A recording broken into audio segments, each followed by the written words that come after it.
Okay, so good evening, Lauren Roslin, 59 Center Road. It's good to see you again. Today I'd like to discuss the presentation by East Point Energy and to the town of Carmel and the Somers residents on May 2nd of last week. So my comments tonight are more directed toward them. The Carmel Town Board, Planning Board, and Environmental Conservation Board all encouraged the residents to listen to the company's discussion. In fact, it was outlined and promoted at each meeting. So many of us listened to your advice because despite what you or others may think, we are informed, educated, and well-prepared residents with many valid concerns. I'm also quite sure they're listening. Let's start with the fact that East Point Energy hosted what they described as a WebEx, which translates to a bunch of salesmen sitting behind a screen trying to convince a town full of concerned citizens that a project that benefits their multi-billion-dollar corporation was right for us. They did not allow for our cameras to be on, and in addition, they handpicked questions that they wanted to answer through a moderator. They did not address the many questions and concerns posed to them that residents wanted them to answer. This not only defeated the purpose, in my opinion, it only further alienated us from them. If they wanted us to trust in their nonsense, then perhaps they should have looked us in the eye and answered the questions that we had. Hiding behind a moderated screen is cowardly at best, and is certainly not a company I and many others will ever trust. To continue, I'd like to address some of the nonsensical points they tried to spew at us, starting with the location of the project. Multiple times, the company referred to 24 Miller Road as an ideal location for this project. So let's truly discuss why this location is the absolute worst spot for a project like this. East Point Energy said this location is 94 acres, which is hard to come across in the lower Hudson Valley. They alluded to the zoning of this property and its connection to the NYSEG substation. Let's take each of those points and break it down. First, this location is 94 acres. 94 acres equals 4,094,600 square feet. Let that sink in. Over 4 million square feet. But yet, they want to place their containers 200 feet from my friend Stephanie and her 2-year-old twins. Why? I'll tell you why. Because a gross majority of the property is wetlands. Wetlands that cannot be disturbed or built on. This is because this environmentally sensitive area feeds the tributaries and streams that lead to the reservoirs that provide New York City drinking water. So instead of realizing that environmentally this project makes absolutely no sense, they decided to put the residents in even more danger.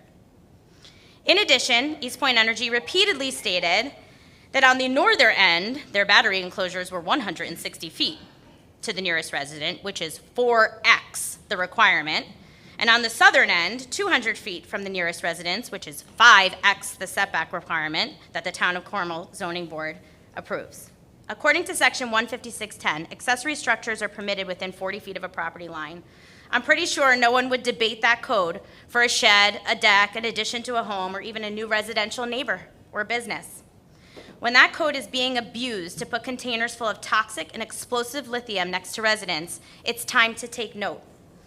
5x is not a term that should ever quantify the distance of this type of project from residents. Unacceptable and irresponsible. Just because you can doesn't mean you should. Speaking of zoning codes, isn't it convenient that East Point Energy neglected to mention that while the land is zoned as a commercial business park, which does allow for light manufacturing, the code also reads that light manufacturing, converting, processing, altering, assembly, finishing, printing, and other handling of the materials or products in self-storage warehouse shall be permitted, provided that such industrial uses or the occasional byproducts of such uses shall not create a hazard to the health and safety of the residents of Carmel and other adjoining properties, nor shall there be any negative impact of it on social or aesthetic environment. They shouldn't be allowed to pick and choose which parts of the code they adhere to.